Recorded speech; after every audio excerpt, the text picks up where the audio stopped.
everybody. Have you ever wondered how data influences decisions in sports, both in play and behind the scenes? In this interview series, we'll interview some of data's biggest MVPs within the world of sports. This mini-series offers the audience an incredible insight into how data is harnessed by some of the world's biggest sports teams and brands. In it, we'll talk with data leaders and all the different sports teams you know and love as they share their experiences, knowledge and learnings, shining light on this fascinating area of data. Without further ado, here it is. Hi everybody, welcome to Data in Play. I'm Andrew from Ambition Group, and this is the mini-series that gives you an insight into how data is harnessed by some of the world's biggest sports teams and brands. Joining me today is John Hay, who is the Senior Vice President for Data, Intelligence and Analytics for the world-famous Boston Red Sox. John, thank you so much for joining me today. Thanks for having me. I'm glad we're all famous. It's always funny. Baseball is very popular in a very small number of countries. So as compared to some other sports out there. So I appreciate it. No, you're more than welcome. Everyone's heard of the Boston Red Sox. Everybody. So I'm super pleased and excited to have you on today.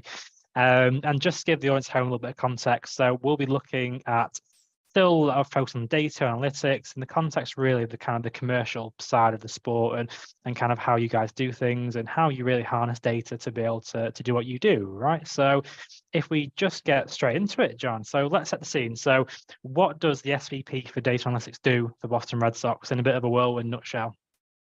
Yeah, I mean, mostly I sit on Zoom meetings, I guess is the short answer. But I always joke I got my job because I was very analytical.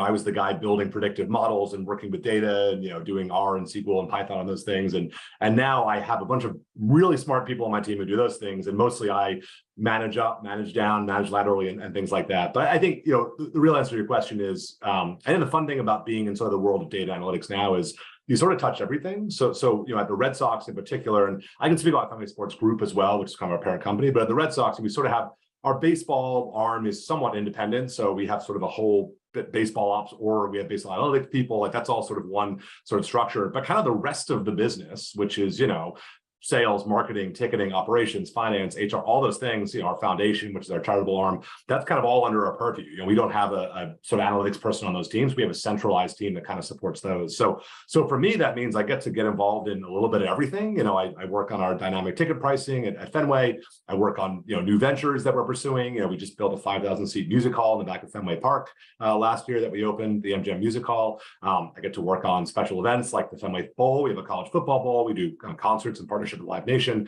So yeah, it's a little bit everything, but I think it's always a fun place to be. And I've been here for almost 10 years now. And probably if it were the same thing every day, I would probably not still be here after 10 years. So yeah, it sounds like you have your hands full with all that sort of stuff. And it must be really cool to, like I said, work for one of the biggest teams in the world. So are you a Red Sox fan then yourself then? Or I did. I grew up here, which is convenience. I always say you don't have to be a fan of the team that you work for, but it makes it a lot easier because, sports famously underpays, for these sorts of roles. And, it's helpful if you have a real passion for, the sort of what's on the field. And for me, yeah, so I joined in 2013, the Red Sox won the World Series in 2013 and 2018. And so, that was, being a part of that is like, you can't put a dollar value on all that and having, have World Series rings and all those sorts of things. And so that's been really wonderful. And my family's still local. So it's nice to be able to, I took my young kids to opening day this year, and I've taken my parents to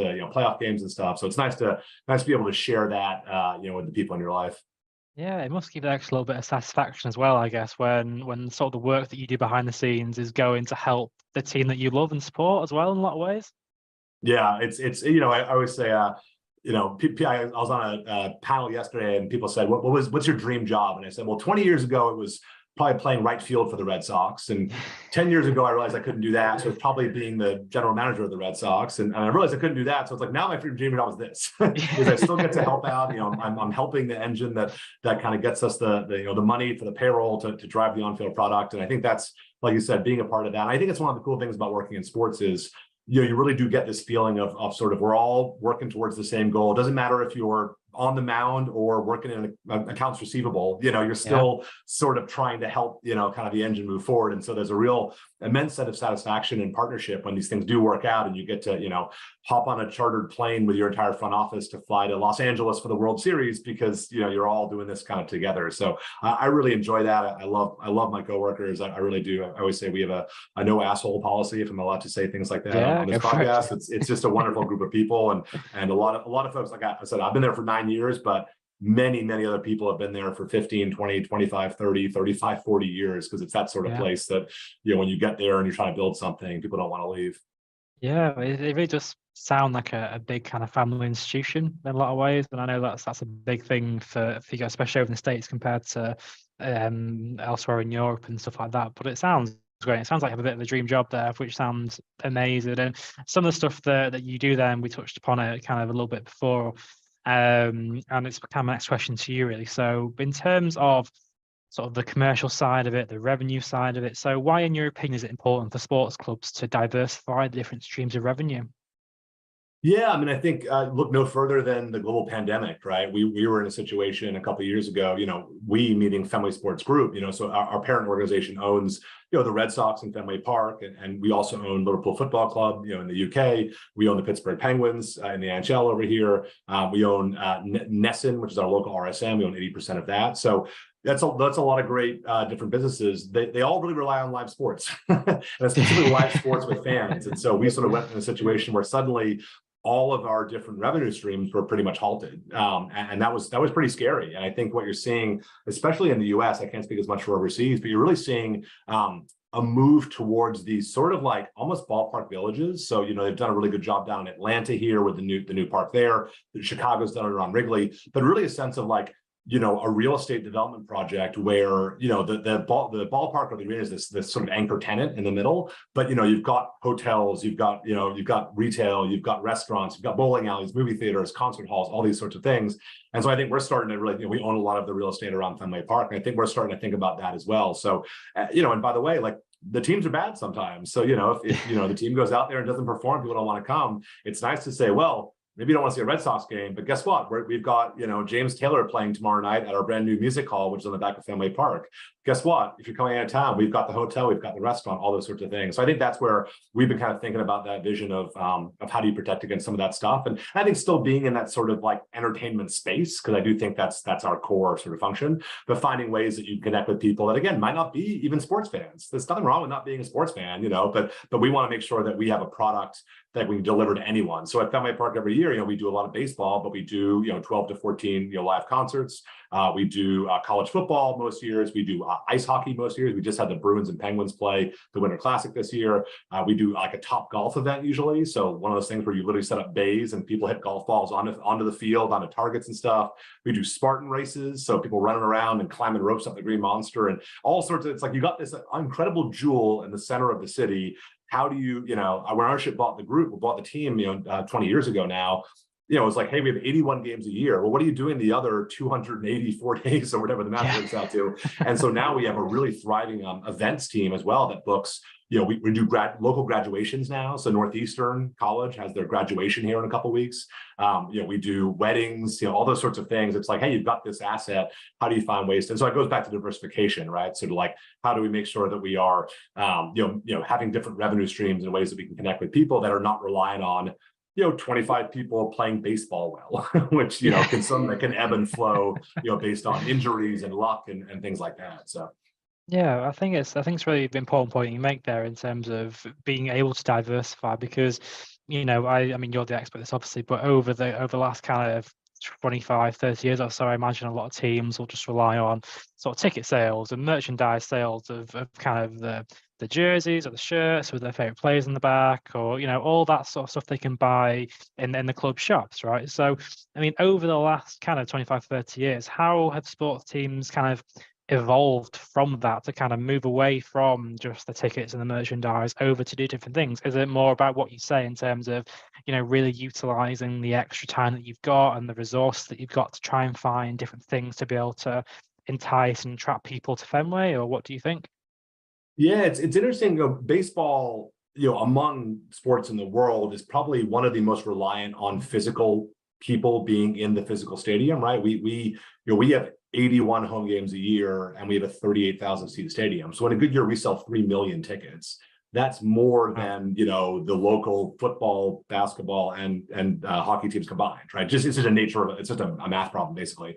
So I think we, meaning the Red Sox and baseball, have been very guilty of really feel like we live within 50 miles of Fenway Park. How do we get you here? And I think what we are learning, and what other sports have learned probably more than us, and this is where I think it's helpful for us, owning Liverpool and being able to work with them. I think what European football does better than anyone is understand the value of a global brand, right? So, you see Man U building these fan centers over in China now.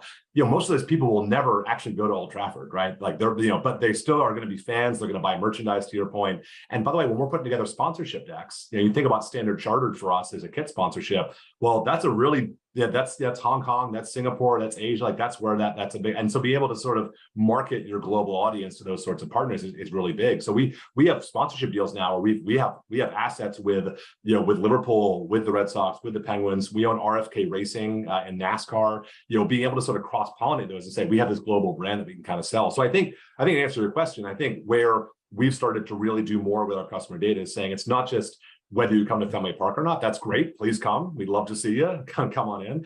But you can be a Red Sox fan who lives in Tokyo, Japan, and you can still engage with us in a lot of ways, right? You can stream our games, you can follow our emails, you can buy our merchandise, and it's going to help us when we're talking about broadcasting deals, sort of global broadcasting deals, things like that. And that's where I think a lot of especially in sports like the NFL over here, so much of the revenue is really a sponsorship media play, right? I mean, it's great that you can sell a stadium out, but the NFL has 8 home games a year. You're just not going to be able to make the money back there. It's really about how do you, and for us, we're now doing, we actually just signed a deal to do a sleeve sponsorship. So it's funny, again, over in the UK, like I remember the first time my wife saw a Liverpool game, she said, "Which one are we?" And I'm like, "Oh, we're that one." She goes, "That says Standard Chartered." I'm like, "Yeah, it's funny.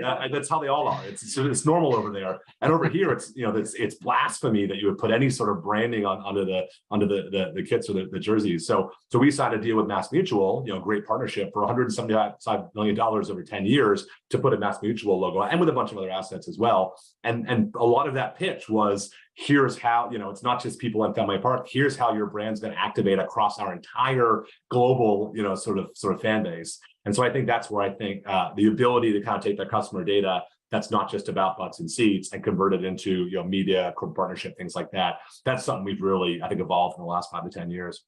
Yeah, I think you've done a fantastic job doing that as well, because you've been able to find so many different kind of areas for the team and for the group as a whole to kind of branch out and really diversify those streams. And you mentioned it just at the end there in terms of the data. So where does the data kind of come into it then? So how have you been utilizing data to support this kind of revenue diversity amongst kind of the Red Sox and the group, etc.?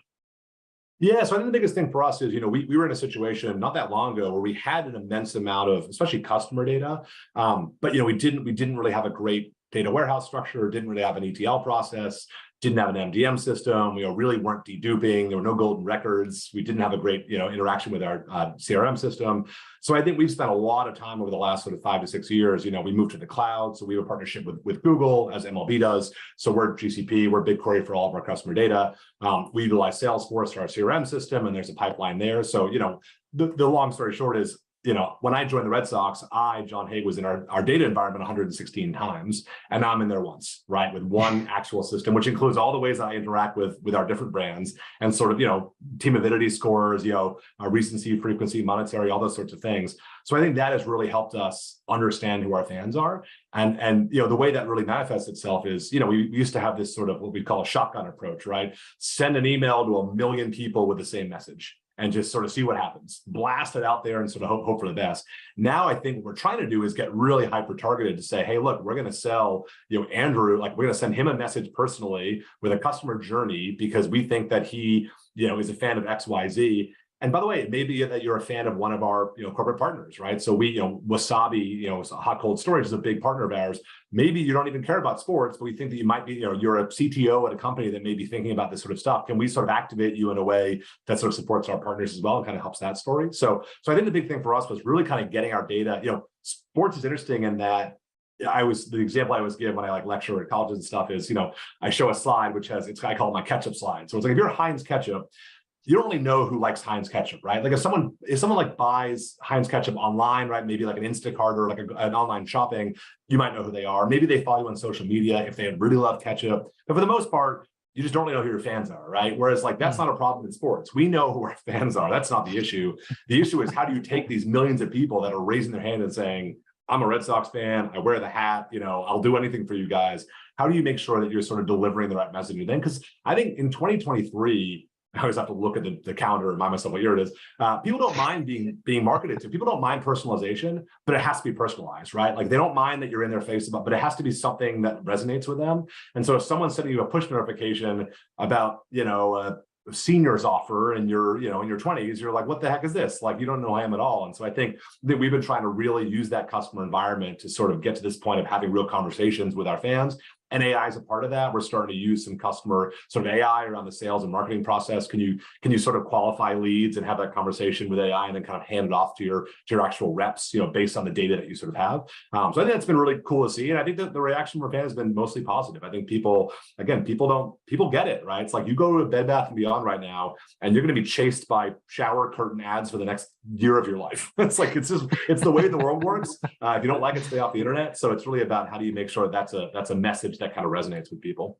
Yeah, exactly. And I think that you've hit the nail on the head there in terms of, it's got to be personalized and you can't just send one message to a bunch of people and hope it kind of resonates with them. And we find that a lot from a kind of a recruitment standpoint over in the kind of in what we do in terms of data analytics, and a message that goes to one person will speak to them, but it might not speak to another person. So everything's got to be personalized, and it's got to have meaning behind it, and you've got to do things for the right reason as well. And that's exactly what you're talking about before in terms of, you can't just send out a bunch of messages to people and hope it kind of lands somewhere, right? You really got to make it personal to them and really attract them back to you guys, right?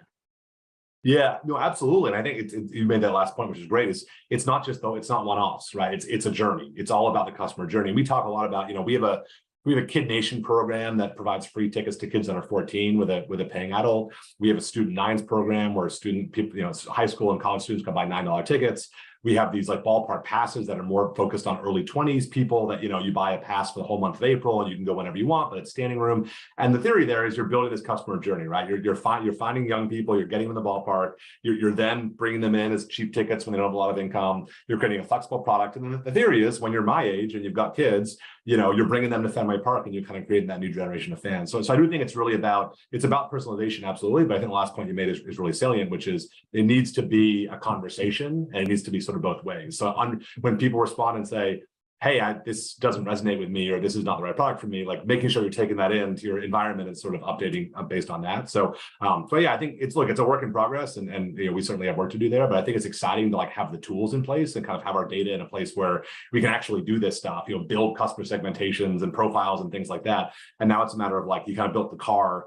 How do you, where are you driving it? Kind of what that sort of thing. So it's exciting, but also, can be, bandwidth wise can be a challenge. I think we always struggle with headcount and just having people to kind of oversee these things. And so automation is also the name of the game. The more that we can, we've got 11 million customers in our database, and our sales team is not appropriately sized to call 11 million people. So that kind of goes back to AI and customer journeys. Like, can you build these things out in CRM? We use a tool called Outreach in CRM. And you put someone in a journey. And so it's a combination of text message, phone calls, email, paid ads. And based on how they interact with stuff, they're getting filtered across different sort of pathways. And so eventually someone gets to a point where they've been qualified, validated for a certain product. Now they're getting a phone call which says, hey, we know XYZ about you. We know you might want this product specifically, and not having this 15 call back and forth to try and get to that point where you kind of know what makes someone tick. Yeah, absolutely. And I think that I imagine it probably is one of the biggest challenges that you face, right, in terms of coming up with these new inventive ways and making sure everything is it's personalized and it's resonating with a certain type of person or a certain demographic that you're aiming for, right? But I imagine over the last 9-10 years that you've been with the Red Sox now, you've seen some kind of huge data challenges over the time there. So what have you found to be some of the biggest data challenges come across since you started? Yeah, I mean, probably our biggest one has really been, it's sort of remarkable. This has gotten a lot better, but I'll tell you, so 3 or 4 years ago, we would have 38,000 people in Fenway Park for a game. We might only know 5,000 or 6,000 of them, right? So if you bought 8 tickets yourself, we have your data. We don't have the data of the 7 people that you brought with you. And by the way, you may have handed it. We don't even know if you really went, right? You may have handed off the tickets. And at the time, we still allowed physical tickets. We allowed printed PDFs.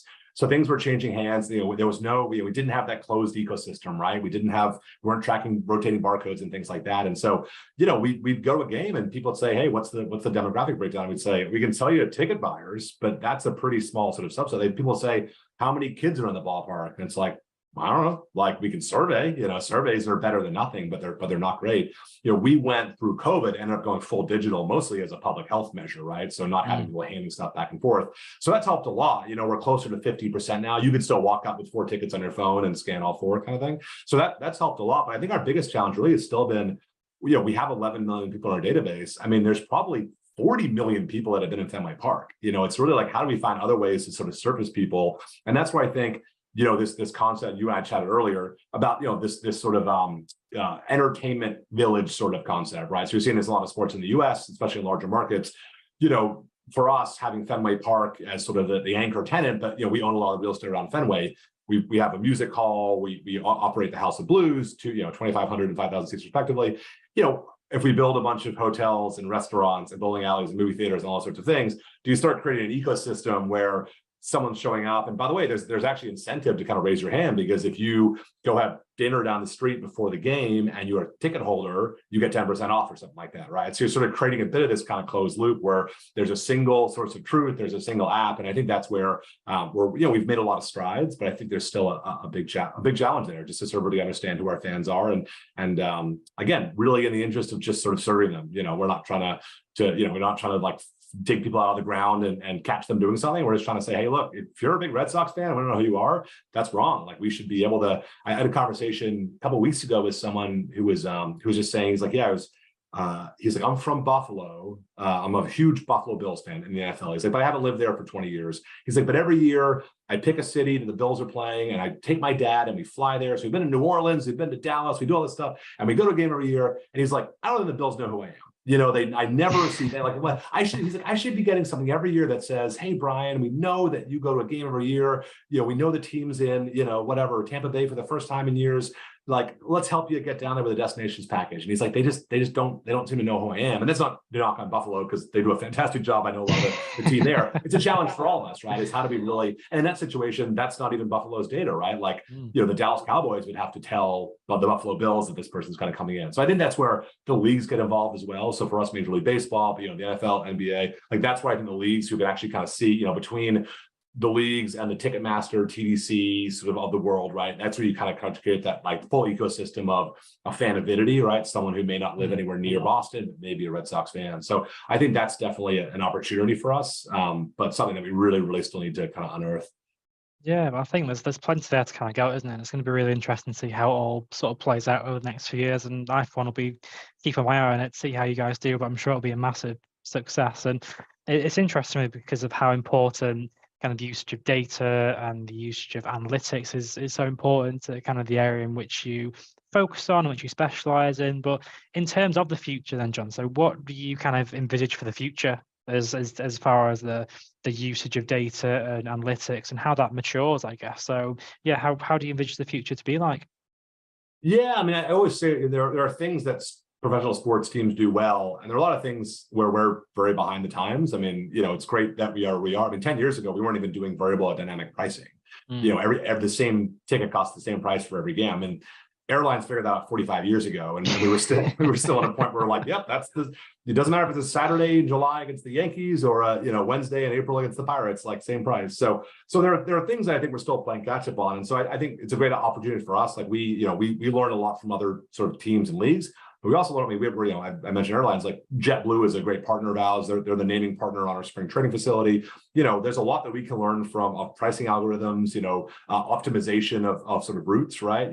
The fact that planes like stadiums, if a seat is empty, it's worthless to you. Putting someone in that seat has value, right? So what you really want to do is hyper segment your pricing. And by the way, some people aren't going to show up. So do you oversell the planes? Like, there's a lot of things there that are kind of analogs. And so I think we try and take a lot of those things that are other businesses and try and pull those in as much as we can. But I think in answer to this question, I think a couple things, we're really, I would say for us, we've done some machine learning stuff, like especially around ticket pricing models. We kind of got some cool stuff going there. There's a lot of opportunity still, I think, around the ML side, both because we have a lot of data and we get a lot of feedback, right? We can run audiences, we can build an audience, run a paid social campaign, see in pretty real time what's happening, be able to feed that information back in and sort of run through that kind of loop. So I think we're in a unique position in sports to have enough of an echo chamber to be able to sort of say, what's happening, kind of adjust in real time. So I think really expanding the use of ML, I think is a big effort for us, and especially around bandwidth. I mentioned, we're a pretty small team. All teams like mine in sports are pretty small.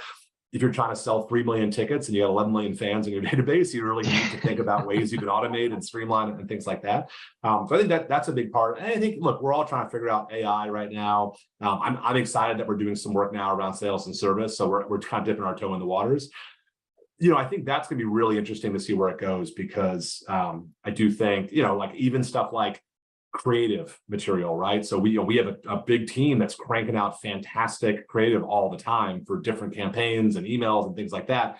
Could some of that ultimately be AI generated, right? Could you sort of say, give me a photo of Rafi Devers, making the throw from third base against the Baltimore Orioles on a sunny day at Fenway Park? Like, there's some things like that I think we don't know yet, but it all comes back to sort of bandwidth and people having time to do stuff. So can you automate some of the more basic sort of job roles and let people be more strategic and high level about what they do? So I think those are both cool opportunities. And then two other things in our space in particular that I think we're thinking a lot about.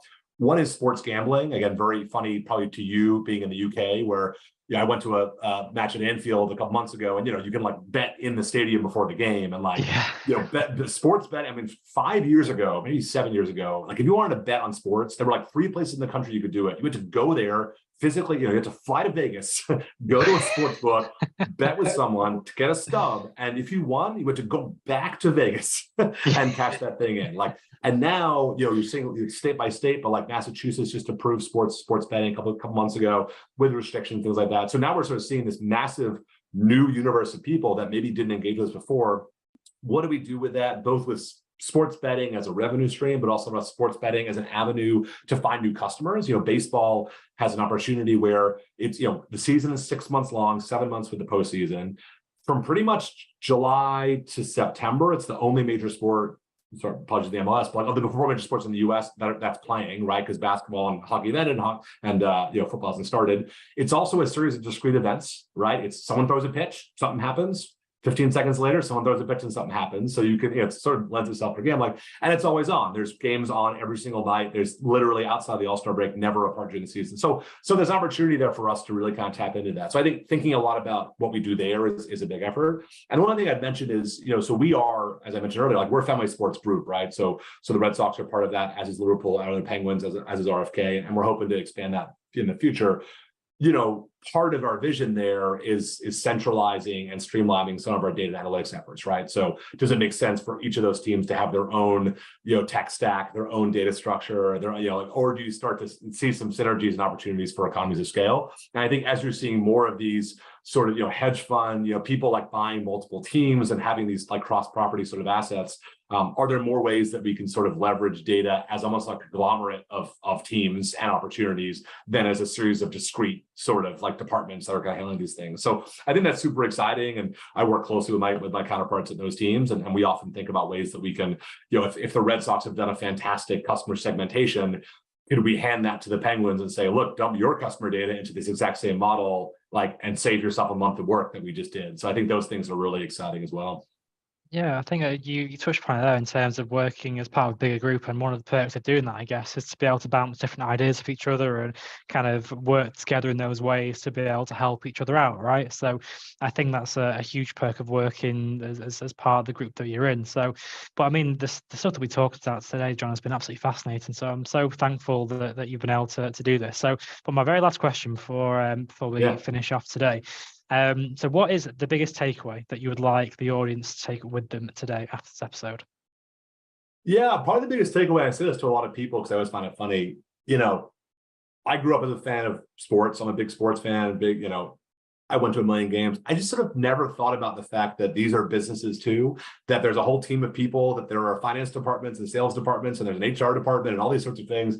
And so it's funny, I often tell people sort of what I do, and they're like, oh, guess I never really thought about that. The Red Sox have a whole, it's like, yeah, we put on 81 live events a year. We put 3 million people through the gates. And so I guess the biggest takeaway is, next time you're at a, your favorite team, a live sporting event, just sort of like think a little bit about everything that goes into that, because it is really remarkable. We have such an amazing, like our baseball ops team, our ballpark ops team, our grounds crew, just what goes into putting this thing on. It really is truly remarkable. And so, again, whether you're playing right field or you're in the accounting department, like there are a lot of people that support that. And I think that's been really humbling for me to sort of, when I go to other sports now, I sort of go in and my brain can't get out of this sort of like, oh, wow, it's amazing that oh, they ran a bunch of messages for people. Like someone had to do that. Like, was that manual? Was it automated? Like, how did they collect? There's all sorts of things that you sort of look at in a different light. So I'll even say, like, I was like driving down the highway recently, and there was one of those big signs, like with the digital signs. It's like, oh, it's like time to this exit, right? Because it's telling you if there's traffic or not.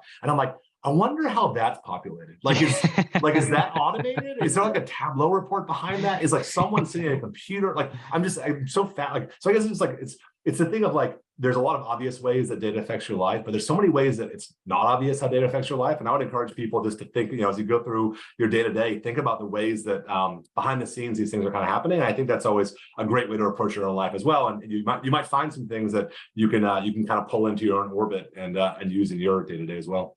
Yeah, perfect. Well, John, thank you so much for being a part of this. It's been an absolute pleasure to have you on board with it. So thank you very much for that. And thank you for taking part. Yeah, no, thanks for having me. I really appreciate it. Hope it's helpful. Hi, everybody, and welcome to Data in Play. I'm Andrew from Orbition Group, and this is the mini-series that gives you an insight into how data is harnessed by some of the world's biggest sports teams and brands. Joining me today is the amazing Nancy Hensley, who is Chief Product Officer at StatPeform. Nancy, thank you so much for joining me today. You're welcome. Happy to be here today. Good, and thank you very much. And this episode really is going to focus on data analytics in the context of sports analytics and how it kind of impacts upon football in the UK, or if you're from the States, such as Nancy, soccer elsewhere in the world. So if we just kind of get straight into it, Nancy, I'm so pleased that you've been able to spare some time to kind of speak with me today and kind of discuss the work that you do, and it's super interesting. So I can't wait for people at home to kind of to learn a bit more about it. But if we just start off by setting the scene, really. So, what does the Chief Product Officer for StatPeform do in a bit of a nutshell? So I would say most days I feel like this conductor of a symphony orchestra. I don't know how to play all the instruments, but I depend on a lot of talent and different instruments across the company to bring it all together and really make a beautiful symphony or great products. And of course, occasionally somebody misses a note, but we focus on making the beautiful music together. But really what that means is that, a product crosses so many parts of an organization that as a product leader, that's what I spend my time doing, is working across the company, operations, engineers, sales, marketing, legal, customer success, support, like all of the collaboration that's necessarily to not just bring a great product to market, but to create a great product experience for our clients. And so I split most of my time between all that collaboration, clients, of course, reviewing designs with the design team, reviewing customer research, roadmap progress, working with product managers, a lot of time with sales, getting client feedback, clients. So it feels like, I think I've heard the quote that the CPO role is the next hardest role to the CEO, because you do cross so many aspects of the company. But I think that's also the best part of it too. So yeah, it must be difficult to juggle all those different plates, but in a lot of ways as well, one of the most rewarding ones that you can do as well. All right. Absolutely. Yeah, that sounds good. And as I mentioned at the start, we're going to be talking about some of the advanced analytics within sport. So, in your opinion, how important are those advanced analytics in helping us understand, a player's potential, for example? Yeah, I think there's so many aspects in which the analytics are important to understand a player's potential. Let's start with scouting and recruitment. I think that's probably the first place where someone's looking at the stats and the analytics or the predictions about a player to understand their potential for, do they fit on our team? How much money should we pay them? So that is a big start for any athlete, and the importance of that data for them, just even coming into a professional playing situation, or switching teams, for example. I think once they're on the team, then the analytics and the statistics around these players help the coaches understand how to objectively leverage that particular player. And in football, I'll say football because I say football a lot, except when I'm talking to Americans and I have to say soccer. But in football specifically, if you just look at basic data, like on a striker, it doesn't tell you enough about how they would play on the pitch, how they utilize the pitch. And so for a coach bringing somebody into the team, they have to look at deeper data around playing styles so that they see how they mesh on the team, right?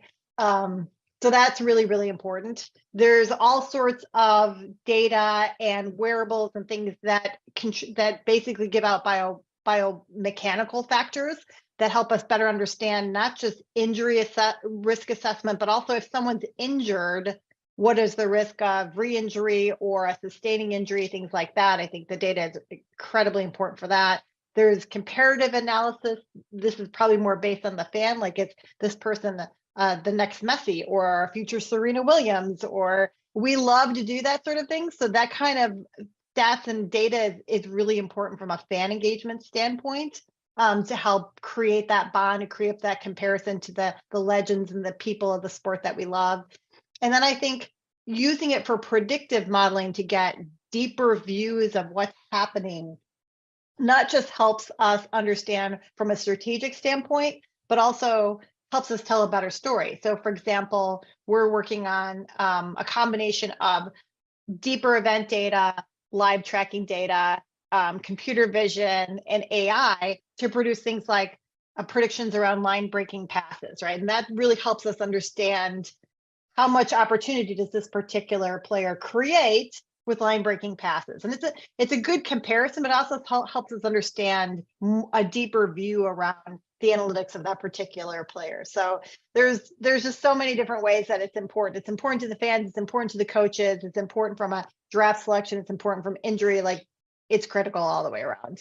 Yeah, and I guess that, especially in football and UK, but obviously in NFL as well, where players come and go for huge money. I imagine the clubs really want to kind of make sure that everything's okay before they kind of press buttons and millions of pounds, millions of dollars are kind of spent and sent both ways, right? So I imagine that's a huge part of kind of what they do, and it's got to be bang on the money for them as well.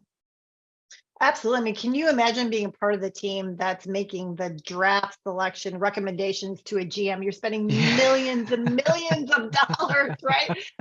And so that's why we've also been pushing into the space of providing deeper data to like the NBA teams. And that means that we might have to go back and create data that hadn't been created before, because not every stadium in NCAA or the international leagues have in-venue camera systems that's pulling this performance data. And so some of these multi-million-dollar decisions are being made on really, really topical data, or like going to physically visit or looking at hours and hours of video. And so I think that that's helped a lot of teams hone in on better decisions. But again, this is data we had to create in some instances, right? Because it didn't exist. So we're using computer vision to go back and pull the performance tracking from that data. Yeah, and like I said, going back, X amount of years, this kind of thing just didn't exist. So it kind of makes you think, especially in football, the old school kind of scouting methods of going to watch a local team or go and fly somewhere to go and watch a certain player. I guess that is made so much more efficient and more convenient by being able to rely on these analytics and these statistics as well, isn't it? Right, and I think it's about AI has really helped optimize that process. When both that scouting process and going to physically look at games, which obviously during COVID wasn't possible, but the sports had to keep going. But even just to be able to scale across multiple leagues and markets to look at potentials was almost impossible. But now we can actually narrow down using AI to a specific playing style for somebody that you want on your team, and then link that to video. So I can actually go right to specific video, right? Same with what I was talking about with the NBA draft prospects, is all of that data is linked to video. So now I don't have to go through millions of hours of video before I find exactly the bit that I need. And really AI is just optimizing all of that process. So we're going from, spending weeks and hours to minutes and seconds. Yeah, it's good to hear that it's really making that process a lot easier and a lot more efficient for the analysts and for the whole team to kind of get stuck into. And especially when we talk about the advanced statistics side of it all as well. And me and you spoke about it on numerous occasions now in terms of how this has changed the way that we sort of consume sport when we watch it on the TV, or even when we go to games, or scrolling on Twitter, for example. So how do you believe that advanced statistics have really changed the way that we consume sports? It's really interesting because when you think about like some of the origins, one of the founders of our company was the person who wrote the baseball abstracts that was the foundation for the work for Moneyball. And when you think about, he wrote these baseball abstracts like in the 1980s, and it wasn't until the 2000s that somebody picked it up and said, hey, maybe this makes sense. And when you look at things like XG in football, right? Like XG has been around for 10 years. And I think people didn't really pay attention to it, didn't really know what it meant. It didn't really get traction. Now we'll release new metrics and they almost get immediate traction because I think people really embrace data. It is driving a lot of the fan engagement. And for us, when I first jumped into StatPeform, what I was seeing was this rising demand on the media side that they wanted to have the same kind of depth of data as the players and coaches did. Like they were looking at things like momentum models and line breaking passes and pressure analysis and things like that. And they wanted to have that same data to tell a better story of the game because that's what the fans were looking for. They were looking for a deeper view of the game, and it helps us connect more. It's also like, let's be realistic, I think it's also driving a lot of the growth in sports betting. So like prop betting is a big growth area. And so you need a lot of player stats to get that. People want to bet on specific events. They want to bet on specific players. That's a growth area. And so I think people are demanding it. But I think a lot of it goes back to, at least here in the US, like we grew up with fantasy, right? I mean, it's become a really big deal. And so we've always been about the stats around our players. And so that's how we've always consumed sports. And so for me, it was really interesting the first time I really looked at a European sport book, and it was to me a very daunting experience. It was devoid of any kind of content that I was used to in playing fantasy, right? Where's all my stats? Like, where's all that content? Now all of that's changed so dramatically in the last few years because the demand is there for, better engagement and fan engagement. So that's driving a lot of it too. And I think when you look at all of the OTTs that are starting to integrate data into the experience, and this isn't for everyone, right? I mean, you got the next gen stats and you have Amazon Prime, and you have Peacock Plus doing things now, and you actually have content that's on the screen, live tracking capability of the L bars and stuff like that. I think that's really cool. I'm a sports data nerd. Now, my husband will walk in a room and say, no. And he'll go down and watch it on the 75-inch TV in the man cave and say, I just want a full screen. I don't need any of that stuff. So I think there's a generation of viewers and a specific segment of viewers that really want that integrated into their experience. And I think as we can get to the point where we can personalize that more and more, like imagine, like for me, the ultimate is having my fantasy team on the side of my L bar. Because how I would consume that normally is I would be switching between games and watching teams, like the Green Bay Packers for me, which I don't want to watch, but I might have had Aaron Rodgers on my fantasy team, right? Yeah. So I think if you can personalize it to the point where you can have the fantasy content, your personal information within that L bar, like I think a lot of people will sign up for that, but I don't think it's for everyone. I do think that you'll start to see this segmentation of fans and how they want to consume sport. And you'll still have the really traditional people that the way they want to consume sport is to physically go to the game and no other way, or go to the match, right? And you'll see that a lot in football, big time. But you're going to also see the fans that want to consume just highlights and stats and analytics around that. And there's a big growing fan base of that as well. So we just have to figure out how it can cater to all of them. Yeah, it doesn't sound like an easy job, but it's an interesting point that you make in terms of there's a new generation now that kind of crave those kind of stats, those analytics, and it's a social thing as well, right? I mean, just to use me and my sort of friendship group as an example, we have been avid kind of fantasy football league players for the last sort of 4 or 5 years, and prior to that, it was kind of there, but we didn't really take too much notice of it. But over the last 4 or 5 years, it's become something that we do every single year, and all of us take it really seriously. And that can be even looking at, the next 5 games. So is a player more likely going to have a really good run of form? Is this player going to score goals, or even down to kind of, is this player more likely or not so likely to get yellow cards and red cards, etc. So this kind of new generation is there, and it's a super exciting time to be involved with this type of thing, I think.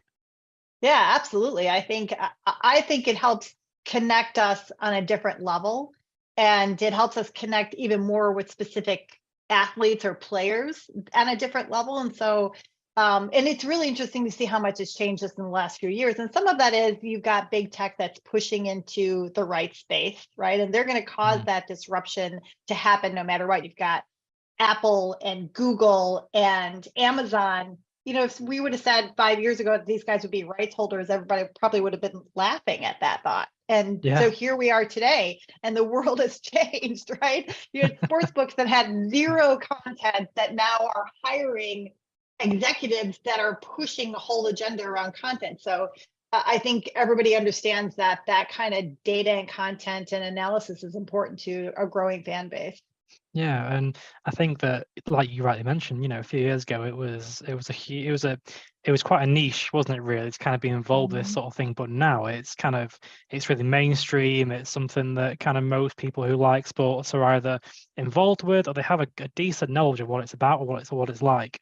So I think going from that niche into the mainstream is a really kind of exciting development in analytics. But I think on that kind of similar note, I know that, women's football or women's soccer, I should say, is a huge passion of yours. And, the kind of data collection that goes into the fantasy sports, or even just the sports that we consume on the TV, for example, the data collection goes in, that must be a huge effort by a lot of different people. But obviously, in women's football, there's a clear underrepresentation of women's football in data collection, the analysis, but why do you think that is in comparison? Well, so first of all, I think it's getting better, but I have thought a lot about this, and it actually caused me to go back and really understand the history of the game a lot more. And I think that's the core of the issue, is that football in the UK is just so steeped in tradition. And it's not just steep, it's like ingrained in tradition, like it's ingrained in people's souls in a way that's really different than how Americans consume sport. But we're in major catch-up mode with women's football, right? That when you think about just the dates that the FA banned football from its grounds until like the 1960s or something like that. And what was interesting was that it wasn't that it was initially not successful. I mean, there was I'm trying to remember, was the Dick Kerr's ladies game on Boxing Day that had like this record attendance. And then all of a sudden the FA was declaring the sport was quite unsuitable for women. And so we were in this catch-up mode. And even in the US, it wasn't until like 1995 where we had launched the first National Women's Soccer League. So we're so behind in a sport that is just steeped in tradition. And even the women who are avid football fans in the UK, who grew up in households where you supported your club like next to your family, like that's ingrained in how they were raised as well. But so I think it's just we're kind of fighting this long-standing tradition. But I think the good news is that it's starting to change. We're starting to see that movement, and equity has become really, really important. We've got to balance this, driving equity and driving exposure with not pushing it to the point where, like, there was the argument about the blackout of the World Cup, right? Because I think that FIFA their heart was in the right place in trying to make that point, and so thank you for that. But what the last thing we want to do is cause a blackout of the Women's World Cup as a result of it. So there's this fine line between raising the profile, raising the value, creating that equity, but also making sure that we're getting the right level of exposure without devaluing women's football versus men's football. And I think for too long, it's been kind of like this buy one, get one. Like if you buy men's, we'll throw in the women's, you know, you buy a men's football team, we'll throw in the women's. And because of that, it created like this long perception that there was less value. And I think we're starting to really push past that because we can sell out stadiums, we can pull a crowd, we can get major sponsors, we can break records. That tide is starting to turn. Yeah, I think it's an interesting point that you made there because, you know, I've seen numerous kind of clubs around the world either have reduced ticket prices to go and watch the women's game, or they'll be handing them out free to people with match tickets or season tickets, etc. So, like you said, that devalues the game, right? And exactly. And I think that it's thankfully and it's starting to get better, but sadly, it's nowhere kind of near where the men's game is at the moment. But hopefully, it's going to get there sometime. And I think that comes down to even how it's represented in terms of these statistics that we consume as well. And, you know, just going back to the point that you made about, you know, the kind of value that women's football brings. And, you know, we had it, I think is it last month, the Champions League final for the ladies in Europe, sold out stadium. Fantastic. There's not a seat to kind of be seen. And, you know, it just kind of shows that the movement is there and it's growing, but it just kind of needs a bit more of a boost and a bit more support. Yeah. But I mean, in terms of those advanced statistics, why do you think that women's football is, or I should say, why do you think it doesn't get the same kind of representation in that kind of way compared to the men's?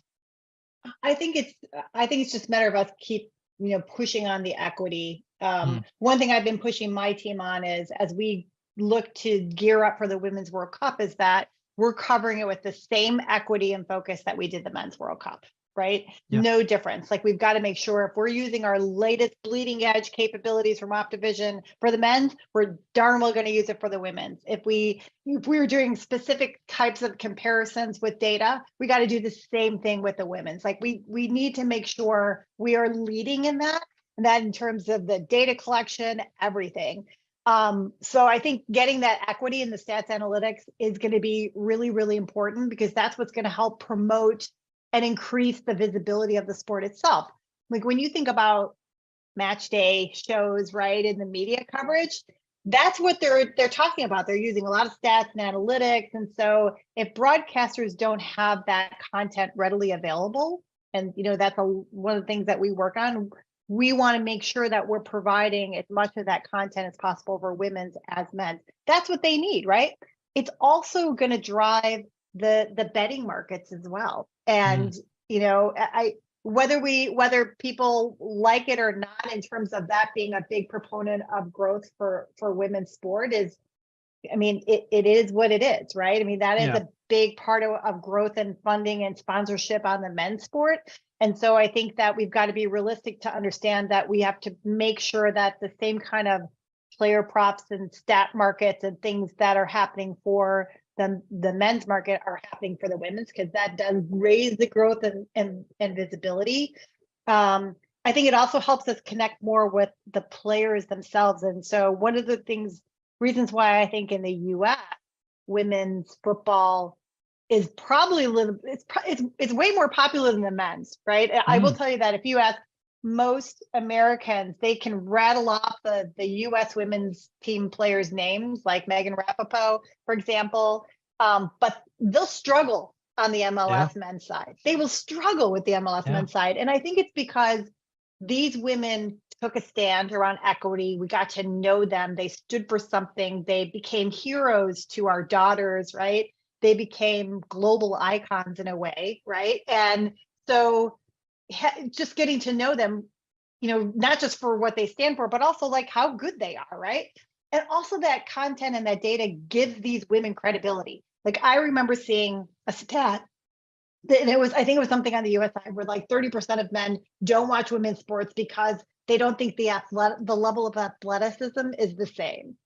And, you know, while you don't really want to compare that I did actually, and I've drafted a Forbes article about this that I'll be posting for Forbes councils. But I did ask the team, like, okay, like this is a challenge I think we should really dig into, and let's compare men's performance and women's performance, like in a specific game of a World Cup series, and just see like how like for like are they. And in a couple of the metrics that we looked at, the women actually not only were like at parity, but outperformed the men. So like we need to bust through those myths, and I think more data and analytics will help us provide more credibility. It'll help provide more visibility. It'll help us connect more. It might drive those betting markets, which helps more sponsors, more media coverage. Like it all works together. Yeah, I think that it's an interesting point that you made. I think a lot of people listen to this, and certainly me as well, didn't really kind of take that kind of idea in that the technology is there because we use it for the men's game. So that's right. Why do we not just transfer it across the women's game? It's bizarre, isn't it? Because it exists, it's there. So it's about that changing those perceptions, like you quite rightly said, and moving it over to the women's game to use in exactly the same way. Nothing's different. Right. You're using the same tech, just in the women's game. Right. I mean, I think we busted through all the myths. Like, hey, can we sell at a stadium? Can we sell tickets? Can we get the viewership? Like, all of those myths are busted. In the last 2 years, women's sports, women's football specifically, has broken records, has proven it, right? And so now I think there's justification that the value and the equity has to be there, and there's no reason for it not to be. Yeah, I agree. Perfect. And as it's just fascinating speaking to you and kind of what you guys do there. So, but lastly, before I let you go, what is the biggest takeaway that you would like the audience to kind of take them today after listening to this episode? So I had a panel in London about a month or two ago, and we were having this discussion. And my friend Charlotte from Copa 90, I think, had the quote that always sticks with me, which is, it's not just the responsibility of women to promote women's sports. Like, it's everyone.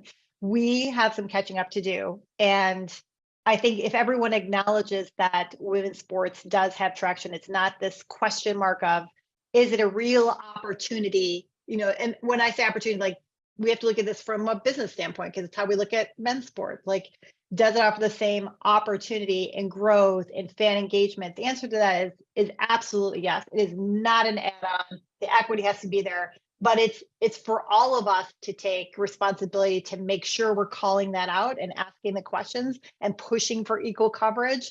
We got to increase the media and airtime. That really hasn't made a lot of progress. In the UK, I think the women's football is like a 7th of the media time. Wow. A 7th, right? Yeah. Like, it's just, we have a lot of catching up to do, but all of the leading indicators from a growth perspective are there that it's worth it, right? That the opportunity is there, that people want to watch women's football, and that, and even on the US side, right? That there is tremendous momentum. And I think you're starting to see a lot of change in the industry. You're seeing, broadcasters doing dedicated channels.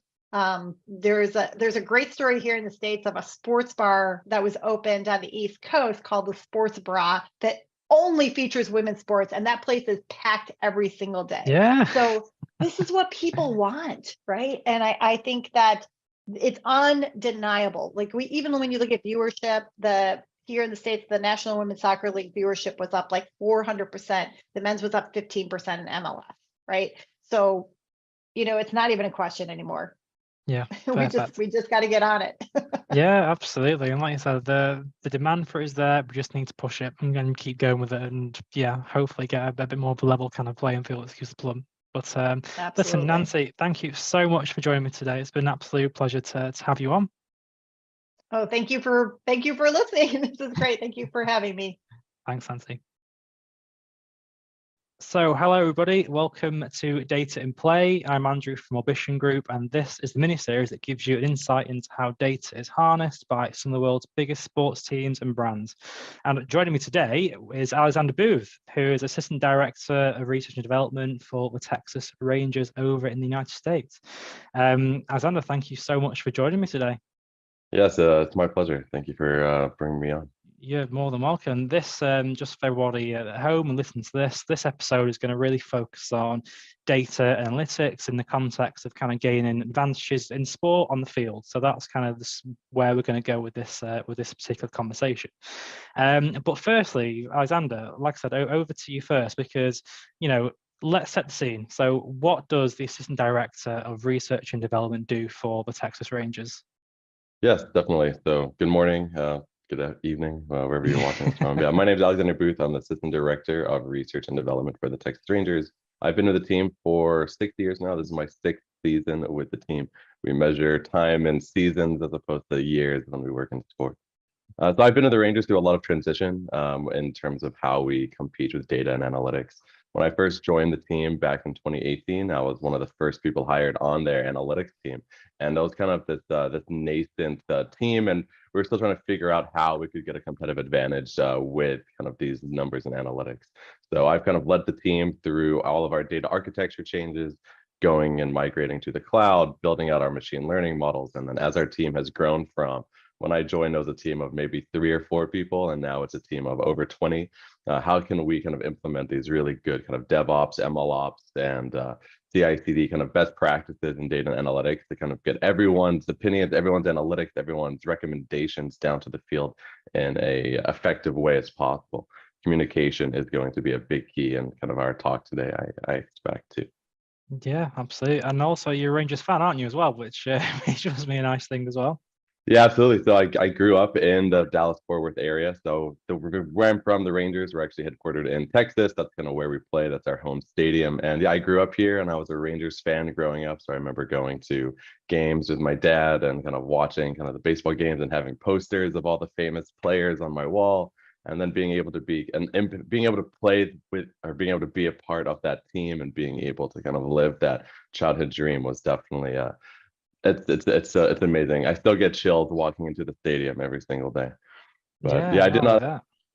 Yeah, I didn't actually start out working for the Rangers. After I got my kind of master's in data science, I was working for a company up in Chicago, dabbling in kind of selling and doing analytics, machine learning on kind of websites and getting more kind of clicks and all that good stuff. And then I was working for some startups as well. But I've always had this passion for sports analytics. And so I was keeping a blog at the time and writing up my own analysis of kind of Rangers players and doing some innovative thinking and innovative Bayesian modeling. And when I applied to the Rangers and saw an opening, it was just, I was at the right place at the right time. So I'm definitely very fortunate and grateful to kind of have this opportunity. Yeah, and do you manage to get to the game still, or is it strictly kind of, is it your workplace now? Yeah, so I definitely went to way more games when I started originally. Now I actually have a family and a small child of my own who I'm taking to games now, kind of bringing that full circle back to my own story with my father, my son, yeah. But I still make it out to a few games every year. And of course, we have afternoon games sometimes. So we actually have games happen while we're in our 9-to-5 job. And so it's pretty fun to be able to just go down from the office and sit in the seats and take in a big league game.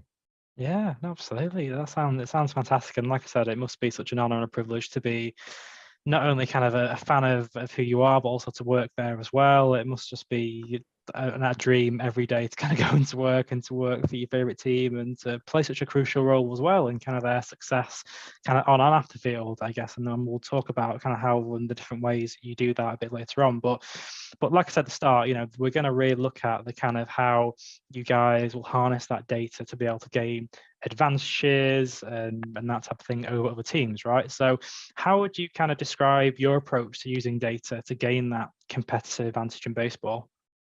Yeah, I think it's a very good question. I think data and competitive advantage and data-driven decision making has all started with the advent of Moneyball.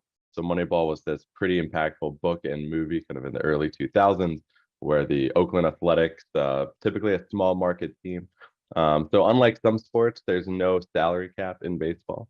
So some teams spend a lot of money and some teams don't spend a lot of money. And so that disparity in budget also kind of creates the disparity on the field in terms of kind of a product. So the Oakland A's have a small budget. They don't spend a lot of money. So they're trying to figure out how they can still be good without necessarily signing the best players.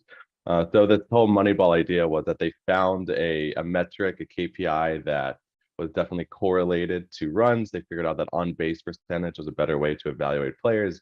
No other team was doing that. So by targeting players with this high on-base percentage, they were able to create a market inefficiency, I guess. They're able to kind of optimize off of that. So they created a good team on their small budget.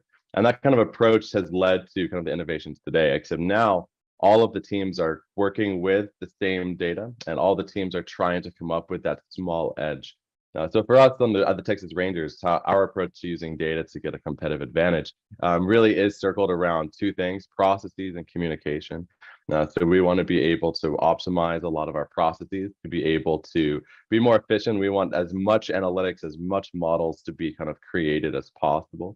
We want to be able to organize everything through kind of DevOps, GitHub, machine learning registry. There's so many more data sources being created in baseball every year. For example, this year, we now have a new data source called weather data.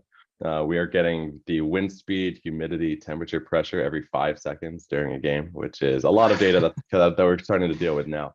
But luckily for us, we already have kind of those processes established that ingesting kind of a new data source, even a new big data source, and we can talk about big data later as well, is relatively seamless. And our team, as our team continues to grow, their impact becomes more efficient as well.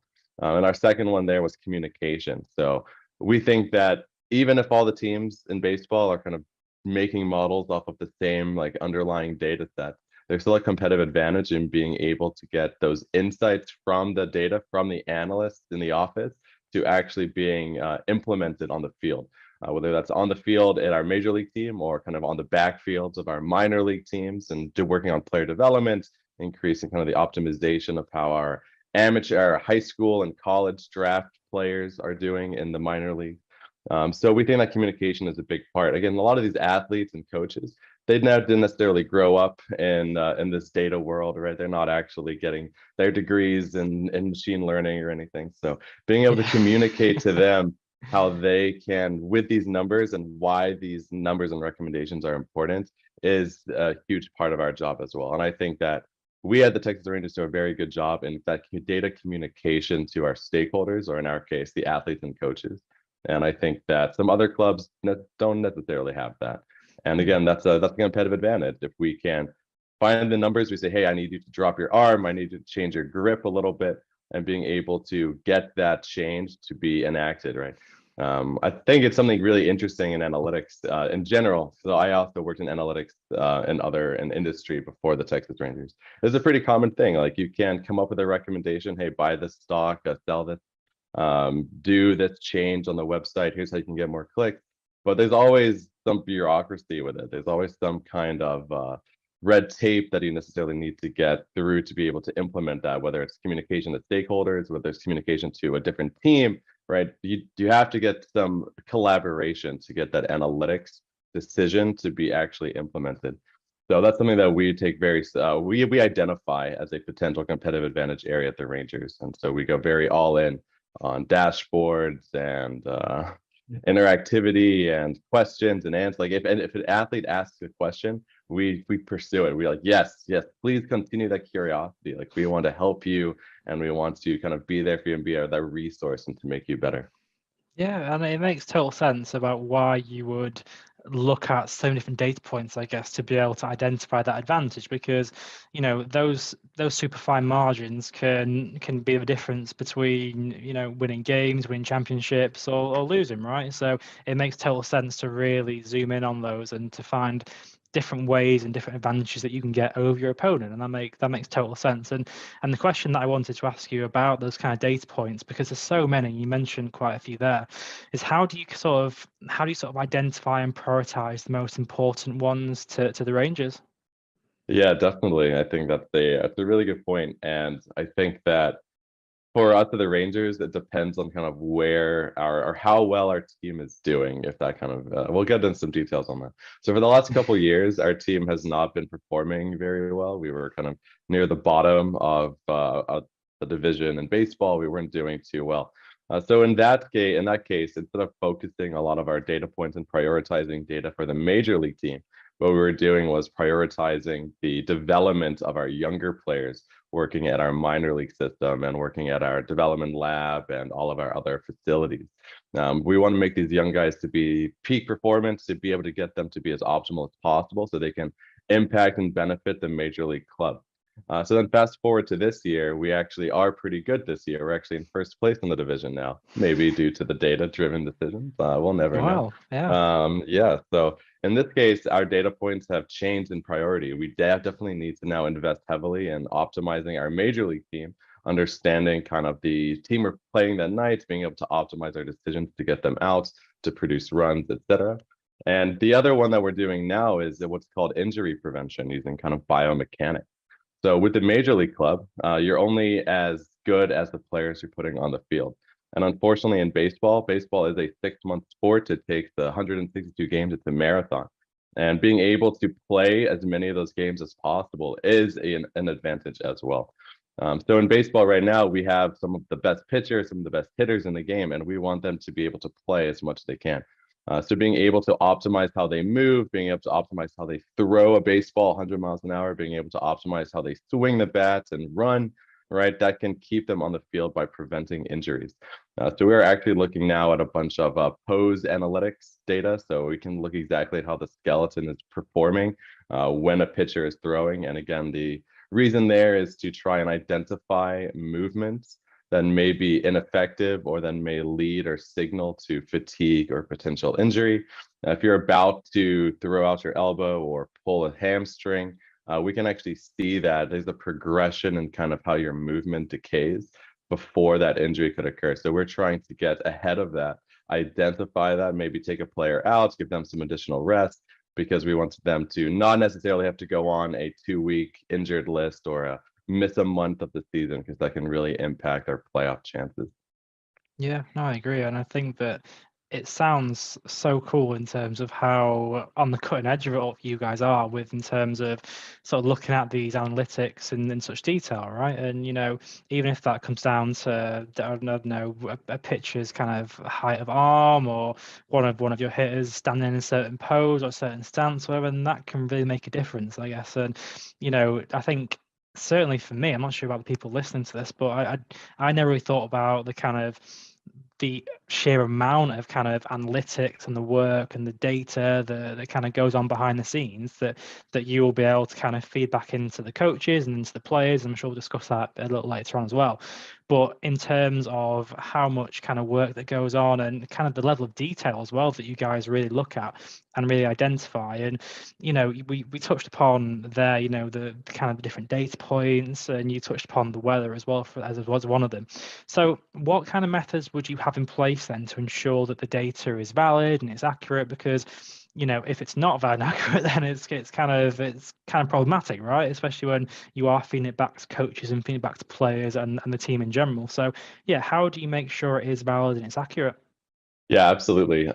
This actually goes back to the explosion of kind of new data sources in baseball right now as well. So yeah, we track lots of things. Not only do we just track kind of what happens during a game, but as you can expect, we track the baseball. We're able to track the players. We have cameras tracking everything at hundreds of frames per second that we can then turn into kind of analytics.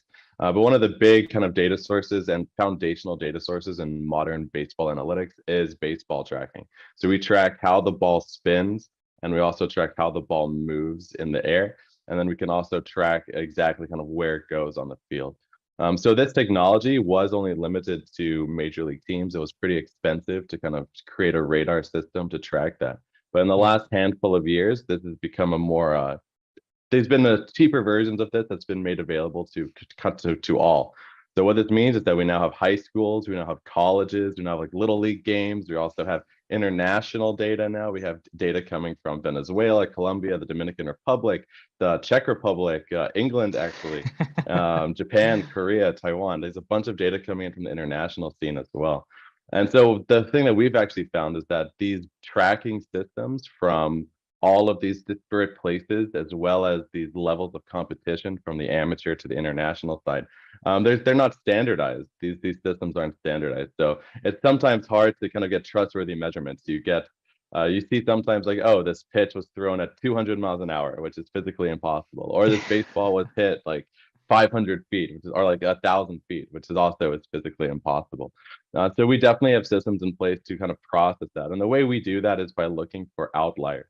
We kind of have this distribution. Okay, we know that the average baseball, the average fastball is thrown between like 85 and 100 miles an hour, so plus or minus a couple standard deviations. So if we see pitches that are tracked that exceeds those distributions, then we can immediately have them flagged for further processing. Further, we also have machine learning models in place that we do to try and standardize everything. Again, the idea is to compare apples to apples, right? I want to be able to compare a guy in Japan to a guy in the UK to a guy in college at Vanderbilt. And the way to do that is what we call, we use machine learning models to basically create adjustments to compare these systems. Sometimes, like I said, there's many balls tracking systems now. So we try to convert them all to a single scale to then allow for those comparisons. So again, doing that quality assurance is really important to us. You don't want to kind of make a recommendation off of faulty data. The models that you create, the recommendations and KPIs that you act on are only as good as the raw data coming into that. And so with big data, you have to have some automated processes to be able to clean that data, to be able to flag those quality assurance, to be able to flag bad pitches. And I think that is an area, like I said at the beginning, that can create a competitive advantage. If we're one of the few clubs that can have this efficiency for kind of big data quality assurance, then that's an advantage for sure. It gives us more confidence in our recommendations. Yeah, and I suppose, those recommendations have got to be correct, right, when you are going to coaches and to players, because someone's going to get in trouble, right? So how would you usually kind of involve the players and the coach in the analysis? So, you've got all that data and, you're happy with it. What would be the next step in terms of involving players and coaches in that analysis section? Yeah, absolutely. So yeah, like we said, we have the recommendation. Hey, I think you should throw your slider more often. Hey, I think you should change your release angle or adjust kind of how your hips are looking when you swing. So how can we kind of get that recommendation to the player, right? There's also during a game too. We tell our players where they should expect baseballs coming down the middle, or if this pitcher is going to throw the baseball more on the edge, or if they're going to throw a curveball or more. So one of the ways that we typically do this is we actually have an analyst or multiple analysts now in the dugout during games. We also have them hanging out with players before the game. We generate what's called kind of an advance report. We basically have a whole kind of recommendation, a dashboard of all the players and all the even the umpires that we're going to be playing against that night. And we go through that. We look at these graphs, we look at these heat maps, and we say, okay, when you face against Justin Verlander tonight, he's going to throw you fastballs down the middle. When you face Clayton Kershaw, he's going to be throwing you breaking balls kind of at the bottom of the zone. And so that prepares our hitters to know what to expect when they're at the plate, so they're not going in completely blind. One way that the players really get buy-in too is by watching video, being able to kind of see the numbers, see the data come in, and then be able to kind of look at that by a video stream as well, really creates that buy-in. Again, being able to see kind of the action on the field is what creates that buy-in. If we say, okay, we want you to throw more sliders, and here's why, and then we want your slider to look like Clayton Kershaw's slider, and then we show video of how good his slider is, then the player goes, oh, you know what? It would be kind of cool if I could throw a pitch like that, right? Or same thing with kind of another big one we have is positioning. We want to position our infielders and outfielders as a defense the most optimally, the way that we can get the other players out. And so one way we can encourage that buy-in to say, hey, I want you to stand 2 feet off of second base whenever this player is at the plate, is by looking at their video and say, all right, look, here's 10 videos. And in all of them, this player is hitting the ball right at second base. So if you stand at second base, you're likely going to be able to make the play and get him out. And again, just being able to get that via like a spray chart, a visualization of video really helps get that buy-in. And the last thing I'll mention there too is the coaches. So the coaching aspect in baseball has definitely shifted over the last decade or so. Now, before you would have this idea of like old school versus kind of new age and analytics coaches. And the old school coaches are doing everything by gut and feel, like I don't know, get your elbow up more, and they're just watching and telling you that. But a lot of coaches now are actually analytically driven. They've realized that the way that the game has changed, and they've also realized the way that analytics can help kind of their gut feel. We don't want the analytics to necessarily replace kind of our domain experts, right? Our coaches, our scouts, our domain experts, they've been around the game forever. But where it really helps is complementing them. So maybe the coach says, hey, I think you need to raise your elbow up more before you swing. We can now actually look at the numbers and actually look at our skeleton data, our pose data, and be like, yeah, we agree. If you do raise your elbow up, you're more likely to get an extra 2 miles an hour on your swing as you kind of rotate. So we encourage this change as well. So now it's almost a harmony. So the coaches bring ideas to us, and just as often as we bring ideas to the coaches to be able to figure out how to optimize and make our players better. And I kind of love that synergy. Yeah, I think it's a really interesting point you make, because I think in lots of other sports, I think it can be a really kind of big sort of talking point between kind of and the analytics teams and the coaches, and some coaches potentially sort of set in their ways of kind of old traditional coaching techniques and methods compared to the kind of the modern way of sport, which is all about data, right, and analytics. So I think that, like you said, to get that synergy, to get that buy-in is super important. I think that outside of the world of sport, the buy-in for people when it comes to data analytics is one of the biggest sort of one of the biggest hurdles that we've got, right? So being able to visualize that data and to be able to say to a player or a coach and say, look, this is what the analytics are showing, this is what the data is showing. And I think that's such an amazing kind of thing to be able to do, and the impact that you have on that team must be so rewarding to think, well, we've just won X number of games this season because of our work and our research that's gone behind the scenes. Yeah, definitely.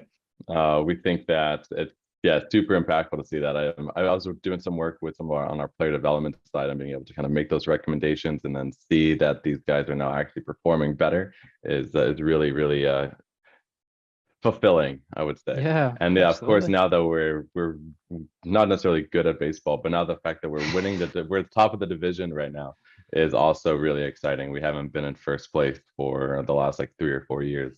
So being able to get that change again, it's a good energy. And of course, that's also helping to the buy-in as well. As if you're winning, you can't really do anything wrong, right? Yeah.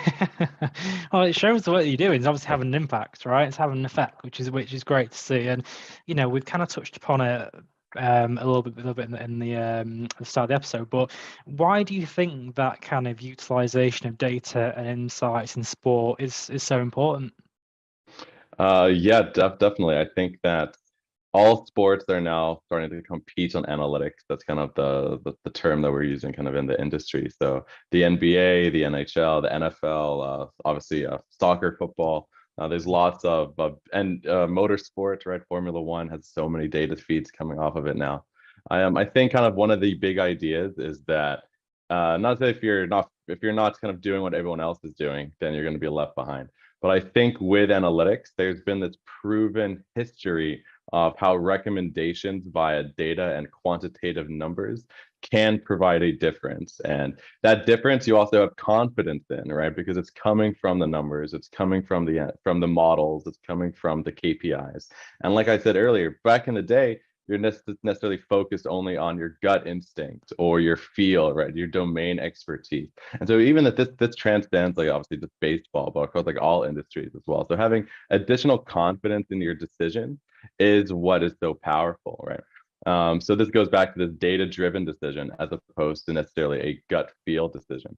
And that is so important in sports today, because when we make decisions, they're high level, they're high impact decisions. If I'm signing a player, if I'm spending $50 million on a guy for making a trade, right? These are huge financial costs, but also hugely impactful to fans, right? We have thousands and thousands, millions of fans around the world that are engaging with the team as well. And we want kind of our decisions to benefit them. At the Texas Rangers, our goal is to win a World Series, point blank. That's it. We want to win we want to win it all.